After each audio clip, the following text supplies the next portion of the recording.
ইউক্রেনের ডোনেস্কের ক্রামাটর্স্ক শহরে ড্রোন ও ক্ষেপণাস্ত্র হামলা চালিয়েছে রাশিয়া। এতে নিহত হয়েছেন বেশ কয়েকজন বাসিন্দা। কিয়েভ জানায় রাতভর ৮৪টি রুশ ড্রোন এবং ৩টি ব্যালিস্টিক ক্ষেপণাস্ত্র লক্ষ্যবস্তুতে আঘাত এনেছে। এছাড়া জাপোরিঝিয়া অঞ্চলের গ্রামগুলোতে বিদ্যুৎ বন্ধ থাকায় বিপাকে পড়েছে প্রায় ৫,০০০ পরিবার। এর মধ্যেই রাশিয়ার বিরুদ্ধে সরাসরি যুদ্ধে নেমেছে ইউরোপীয় সামরিক জোট ন্যাটো। স্থানীয় সময় সোমবার এ মন্তব্য করেন ক্রেমলিনের মুখপাত্র দিমিত্রি পেসকভ। বলেন, ন্যাটো ইউক্রেনকে সরাসরি ও পরোক্ষভাবে সহায়তা করছে, এমনকি রাশিয়া এখনও কূটনৈতিক সমাধানের জন্য প্রস্তুত বলেও তিনি জানান। তবে ইউক্রেন আলোচনাকে বাধাগ্রস্ত করছে বলে দাবি করেন পেসকভ।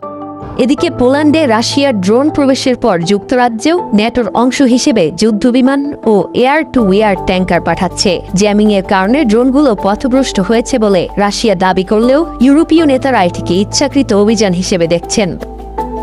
অন্যদিকে শেষ পর্যায়ে পৌঁছেছে রাশিয়া ও বেলারুশের যৌথ সামরিক মহড়া। জাপার্ড 2025 নামের এ মহড়ায় আরও শক্তিশালী ধ্বংসাত্মক অস্ত্র ব্যবহারের পরিকল্পনার ঘোষণা করা হয়েছে। 2021 সালের শেষ জাপার্ড মহড়া থেকে এখন পর্যন্ত বেলারুশ রাশিয়াকে হাইপারসনিক ক্ষেপণাস্ত্রের জন্য ময়দান সরবরাহ করছে বলে মনে করেন অনেকে।